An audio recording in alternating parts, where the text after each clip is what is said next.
writes in with a question about location releases and permissions. Hi, I'm Gordon Firemark, and this is Ask and Answered, where I answer your entertainment law questions so you can take your career in business and show business to the next level.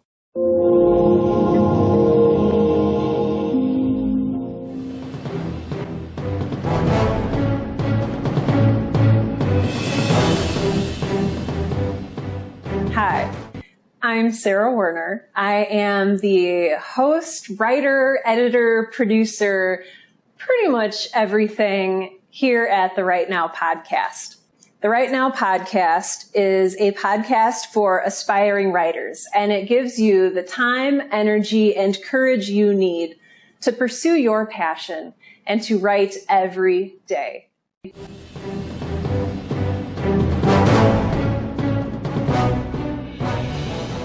And welcome to the Production Advice website. My name is Ian Shepherd. I'm a mastering engineer and producer, and the idea of this site is to help you make your music sound great.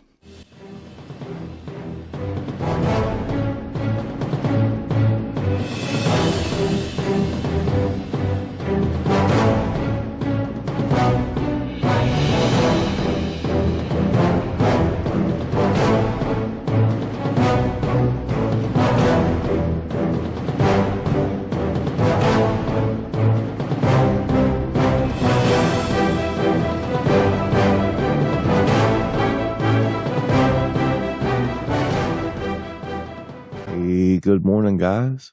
This is Matt Castor, and today we're going to talk about using your iPhone as a recording device.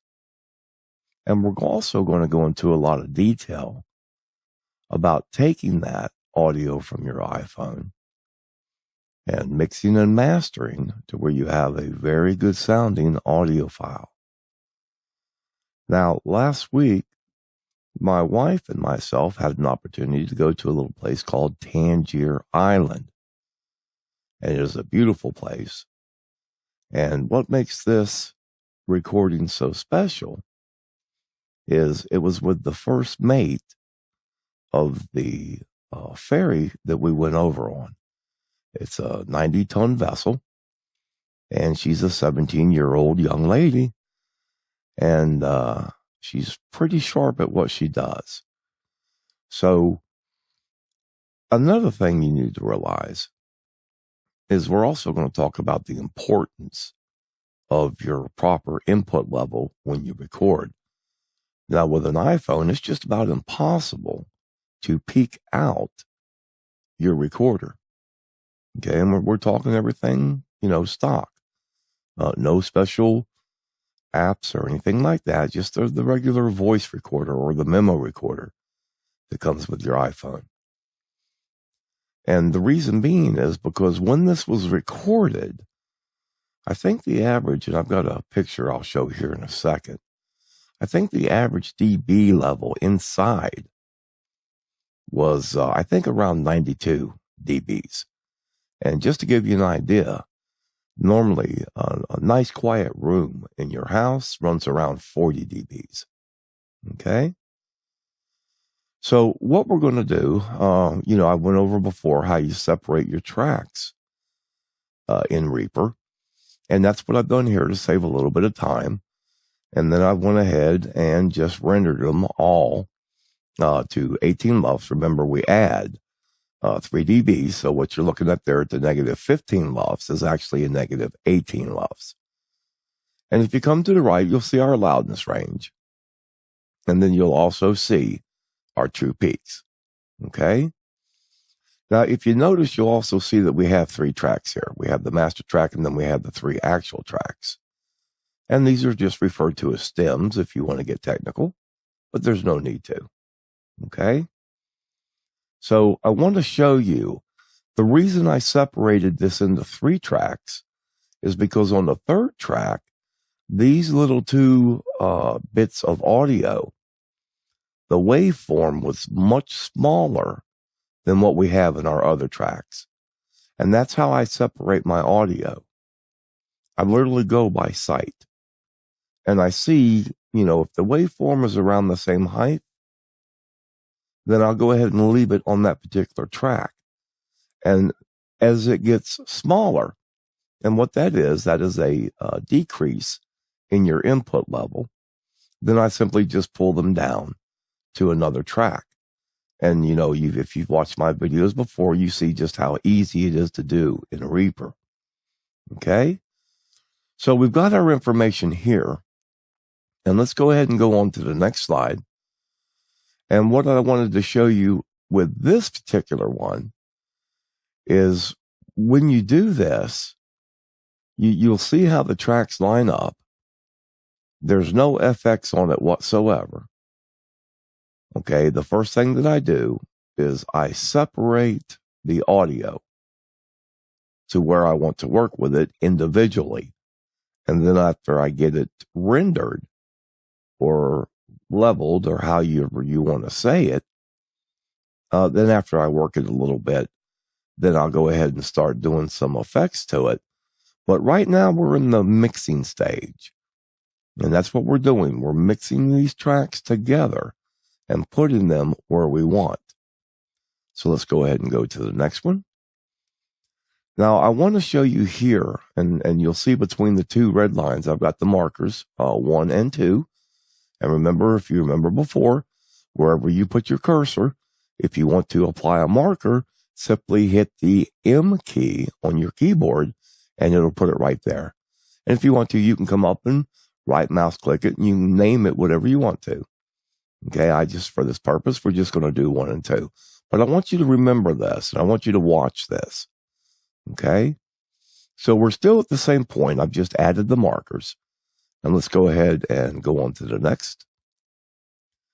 Now, at this point in time, I've went ahead and mixed these 3 tracks down to 3 more tracks. Before, they were at different LUFs coming in. We analyzed it, and then I rendered them to 18 LUFs. We're not worried about the peaks. We're not worried anything but getting them all to the proper LUF, the proper level. We want our audio to be nice and smooth all the way through. Now, if you look down here to the right, you'll see the tracks, and they're numbered 1 through 6. But I want to show you a few things here first. First, and this is what I do, guys. Listen, do it any way you want to. Okay, your mileage may vary. This is what works for me. The first thing I notice is I have on track 2 here and on track 5 here. And these are truly the same tracks. They're on the positive side with my dB total peak. So automatically I know that on track 2, I need to take care of that peak before it goes too much further into the process of mastering. Because I don't want that one peak to be the headroom or the limit on this particular track. Okay? Now, remember the 2 markers we were talking about? Look right up here. Now look at the difference in the waveform from here to here. And that's what it does. It is so simple to do with Reaper. Okay? Now on the next one, you're going to see to where now that I have these 3 tracks, the ones that I've now rendered to the proper LUFs, I don't need the first 3 that I started with. So I'm going to go ahead and delete those. And it's simply a matter of clicking 1 and then holding the control key down and then left mouse click 2, left mouse click 3, hit delete. It'll want you to confirm, hit yes. And then all 3 of the tracks you want to work with now are going to be lined up here. Okay. So let's watch. And here they are. So at this point, okay, I went ahead and as you can see that I've rendered them here. I've got my FX in now. Okay. I've got some controls up here that I want to play around with. And it does make a difference how you line them up in the chain. It does no good to put a peak limiter first and then run your EQ after that. Okay. Now, if you'll notice over to the left, I just started using this. It's called a zero crossing maximizer. It comes standard with Reaper, and this is it right here. Now, with all things mastering, there is never a one size fits all. You have to play with it. That's what makes it fun. And if we're not having fun, then we need to find something else to do. Okay, because this I enjoy doing this. So you can see as I rendered it that I'm coming out with a -2 for my total peak. And I don't want that. Remember, I want to be around that -1 range. Now, the ASE does allow you 1/2 of a dB. So truly, the range is a 15.5, a -15.5 LUFS to a 20.5 LUFS with a 0.5 dBTP to a -1.5 dBTP. Okay? Got a little trouble the other day about that. So I figured I'd go ahead and throw it in there.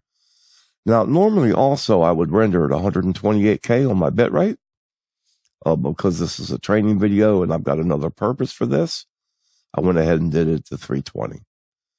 Okay, I do have it in stereo and it is going to come out on MP3. So here I want to show you this because when you play with these, now my threshold I always want to be to 0. Nothing ever goes past 0. If it never goes past 0, I can't peak. And that's what you want. And it's about 3:43 in the morning. So when you hear me pause for a little bit, it's because I'm drinking me just a little bit of coffee.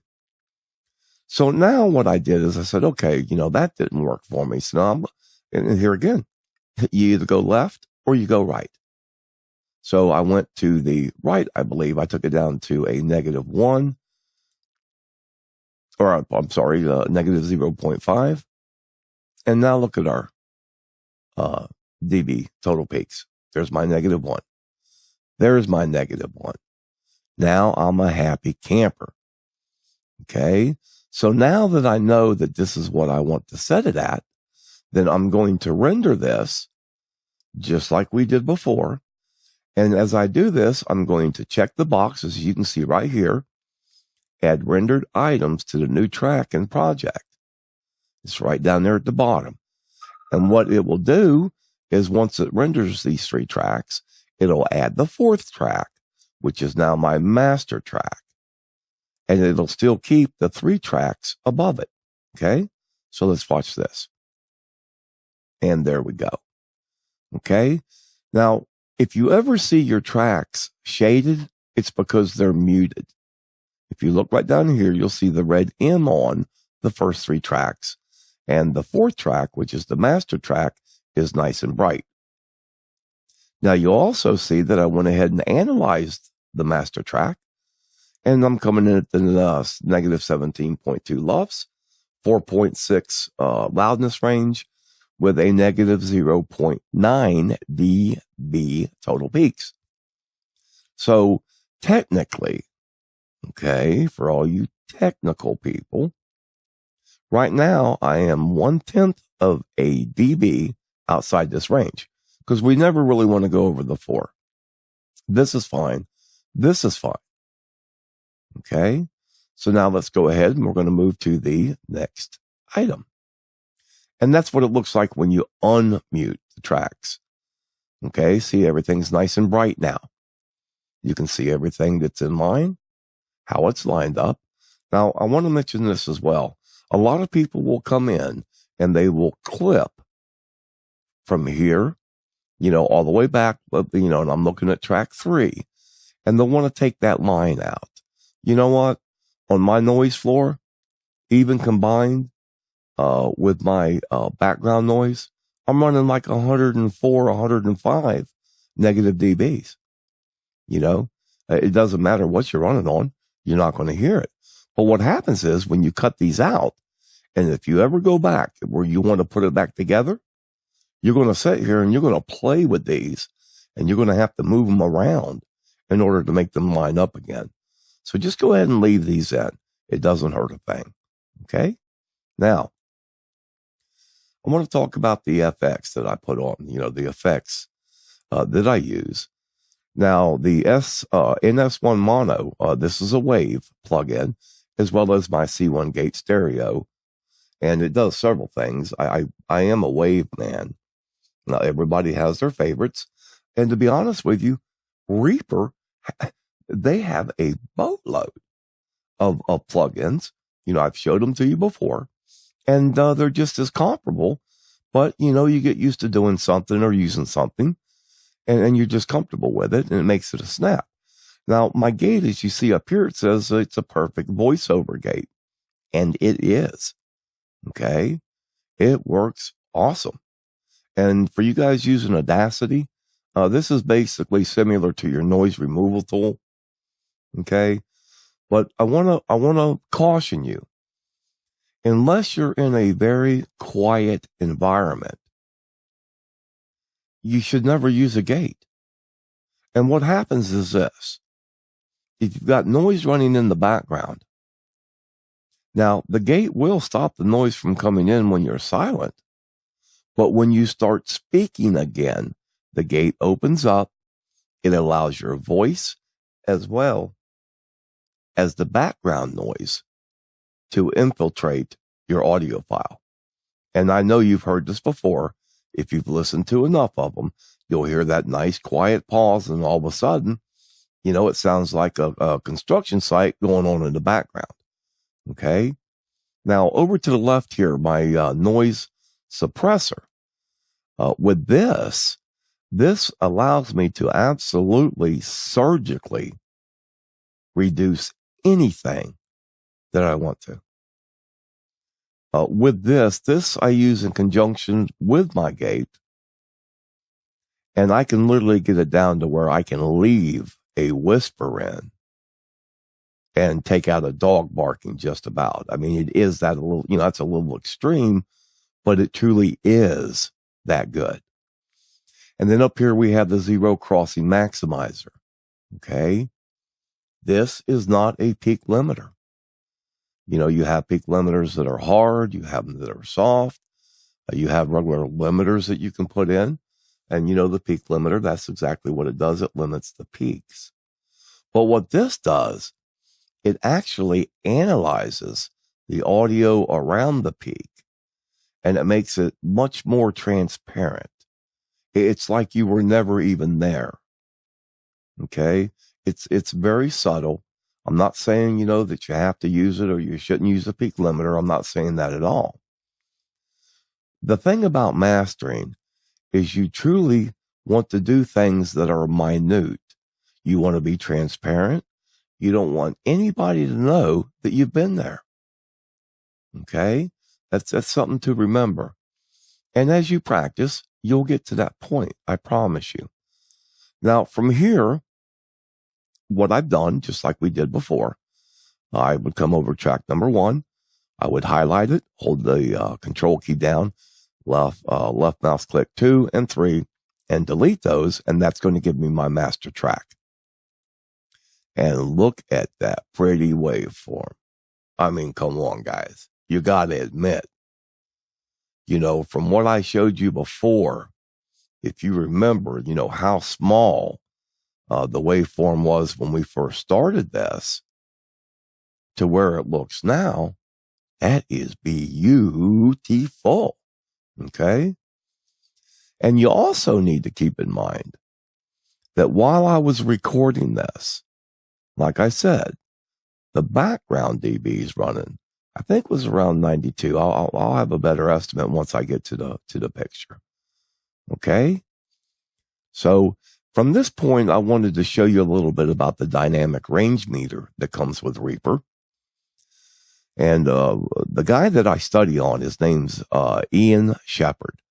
He owns his own studio. He's over across the pond over in England. He's an awesome mastering engineer. The guy's got a free program running for mastering with plugins. I promise you, if you go to my website, click on the link, go take this course, okay? And you're going to learn what I've learned. It is amazing. You got to remember, This guy's working with worldwide known talent. But when it comes to podcasting, we don't use all these plugins. We're not putting 26 tracks down. And we're not putting harmonies in. So the plugins that he mentions when he says it's for vocal, pay real close attention. Study it very well, because that's what we do. We do vocal. If we're going to add some music to our mix, or we want to do a little underlayment, with some soft music running in the background, I promise you it is going to improve your audio for podcasting 100-fold. Okay? Nobody comes out of the birth canal knowing how to mix and master. It's a constant training exercise. You train your ears every time you do something. Everything we do, just like with eating, we eat with our eyes, and we can see our audio with our eyes, but our ears should always be the determining factor. Okay? So from this point, we're going to go on. And this is just another view of it right here. And what this does, this meter will tell you the range. Ian, he says, his mixes, he likes to keep around a number 8. I do have an email into him, as far as a straight vocal. He's like E.F. Hutton with me. If he says it, that's what I'm going to do. Ian is part of the project for the loudness, the loudness wars. He's got his name on documents that go in front of the United States Congress, and this is what they go by to pass laws concerning loudness in the United States of America. So when Ian talks, Matt Castor listens. Okay. There, Ian, now you owe me $20. Okay. So from here we are. You guys know how I love my Orban meter. It's free. You need to download it. You need to use it. It's simple, because now, look, there's our lofts. We're well within our range. There's our 4.5. Now, between this and between Reaper, we're only off by a 0.1. So I'm going to take that as good to go. Same thing with our dBs full scale. Our total peak, a negative 0.9. Add 1 to it. Bam, you're in a negative 1. 0 peaks. That makes the caster happy here. Okay. So from there, we're going to go. There's our decibel meter right there. Okay. And it was running at a steady 92 dBs. This is a calibrated meter within probably, I'm going to say, anywhere from a half to 1 dB. The peak was 99 dBs, and it maxed out at 101. Now, mind you, this vessel has 3 kittens on it, and he only had 1 purring. Okay. And when he gets this bad boy out there and cranked up, when he's leaving that dock and he gets them other 2 kitties purring, it's quite a rumble. Caterpillars. And caterpillar short is a cat. And that's why we call them kittens. Okay. And kittens purr. There's my impression. So from there, that's about it. Now, I'm going to, and I hope you take the time to listen to this interview. I think it's maybe 5 minutes long, and you'll see what this young lady looks like. You'll see what she does. She is the first mate. She drives this vessel. I think it tops out at 90 ton. It holds 1,600 gallons of diesel. And I believe and I apologize, but I think it's something like either 179 or 200 passengers. All right. Enjoy. If you have any questions, hit me up. Admin at yourpodcastreview.com. All right. Now, on to the interview. Pleasure of interviewing a very sweet young lady, and she's going to introduce herself, and she's going to tell you what she does in order to support Tangier Island. Even though she is not a live-in member of the community, she does support this community 100%. And young lady, introduce yourself and tell us what you do. Okay, my name is Tiffany. I am a first mate on the Chesapeake Breeze, which brings tourists from all over to Tangier Island. And your tourists come from all over this world, correct? Correct. And they come into Reedville? Yes. Now, I have to ask you a question. Okay. Do you let the captain drive sometimes, or do you do all this yourself?